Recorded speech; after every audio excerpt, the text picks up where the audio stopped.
Nah, kalau jenengan lihat sajadah, masih ingat sajadah ini? Saya nggak mudeng dulu, apa toh ini Ka'bah jelas. Ini masjid apa itu maksudnya apa? Ternyata ini apa? Maksudnya Hagia Sophia. Ini adalah pusat kiblatnya, ini ibu kotanya pada zaman itu. Waktu itu kan kekuasaannya di Turki Utsmani.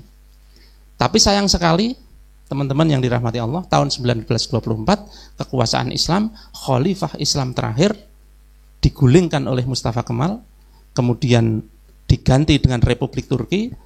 Wilayah-wilayah yang tadinya di bawah Islam tadi dipecah kecil-kecil menjadi negara kecil-kecil, negara bangsa kecil-kecil, termasuk kita. Nanti ceritanya panjang, tak ceritakan lain kali.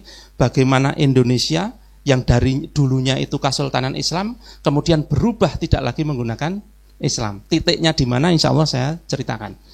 Kembali ke sini tahun 1924, tidak lagi menggunakan Islam, tidak lagi memiliki khalifah, tidak lagi menerapkan Islam. Dan titik itulah yang menjadi titik balik dari kita dulunya khairu umat terbaik, menjadi umat seperti hari ini yang disebut Rasulullah sebagai umat yang diperebutkan oleh bangsa-bangsa lain seperti makanan. Mereka merebut umat Islam seperti rakus memperebutkan makanan.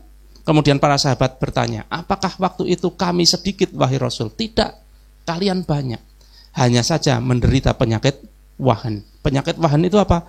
Cinta dunia, takut mati. Standarnya sudah standar duniawi, standar kapitalis, sudah tidak standar Islam. Standar Islam itu tidak takut mati, tetapi karena cinta dunia akhirnya takut mati. Akhirnya menjadi buih seperti di lautan, seperti hari ini, dilecehkan di Palestina nggak bisa balas, dilecehkan di India tidak balas, dilecehkan di Rohingya nggak bisa balas, dilecehkan di Uighur nggak bisa balas, bahkan kita yang mayoritas di sini juga tidak bisa apa-apa. Kita mayoritas, tetapi dilecehkan oleh buzzer-buzzer yang hanya segelintir itu, dan kita tidak bisa apa-apa. Apakah itu disebut khair ummah? Sama sekali bukan.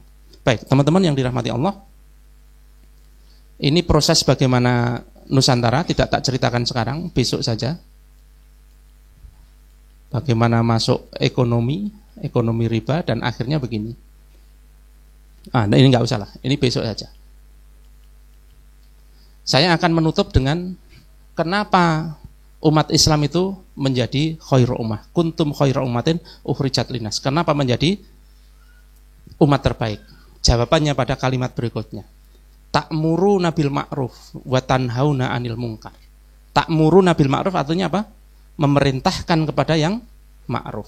Wa tanhauna 'anil munkar, dan melarang kepada yang mungkar. Yang ta'muru siapa? Jenengan? Jenengan sudah ta'muruna bil ma'ruf? Sudah belum?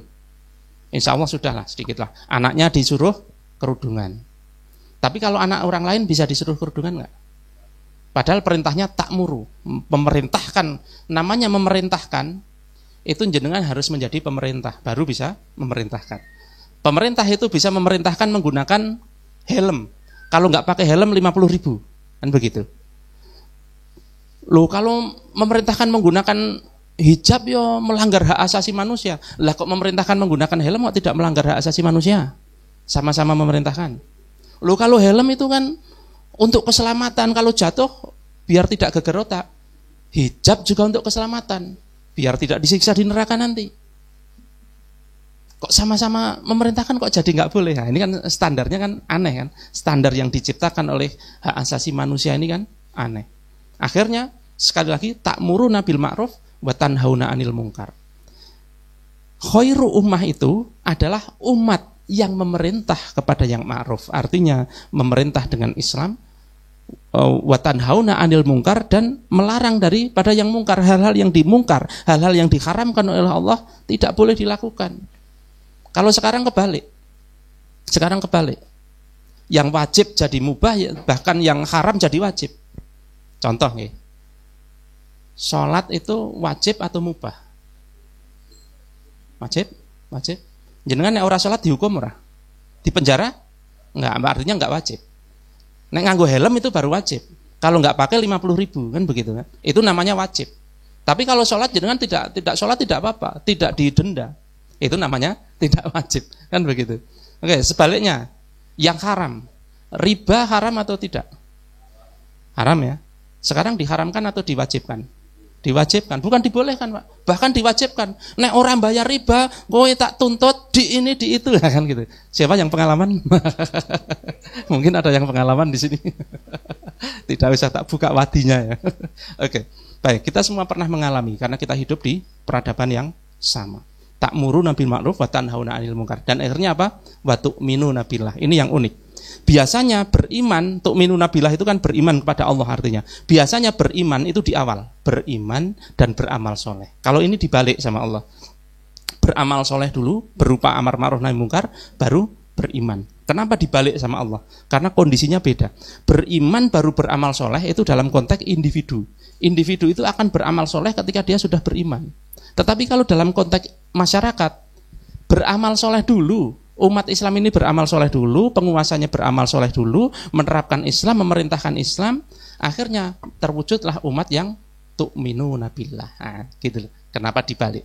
Nah, akhirnya kita kembali lagi, kuntum khairu ummatin, kalian itu sebenarnya dari dulu sampai sekarang sampai besok itu khairu ummah, umat terbaik. Syaratnya ta'muruna bil ma'ruf, memerintah dengan Islam, wa tanhauna 'anil munkar, dan melarang hal-hal yang dimungkarkan Allah, wa tu'minuna billah, kemudian mewujudkan umat yang beriman.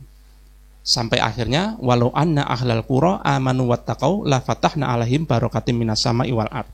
Seandainya saja penduduk negeri itu beriman dan bertakwa, artinya seperti yang kita terangkan tadi, maka akan kami bukakan berkah dari langit dan bumi. Walakin kadzabu, tetapi mereka mendustakan sehingga mereka diazab, mereka diberi siksa. Kenapa? Karena melelehkan penerapan Islam yang sempurna yang sudah kita bahas di pertemuan kemarin. Baik teman-teman, ini yang bisa saya sampaikan hari ini. Saya sampaikan kembali kepada Mas Tanu. Mungkin kalau masih ada waktu kita bisa diskusi. Kalau tidak ya diskusinya pertemuan mendatang. Matur nuwun. Monggo Mas Tanu.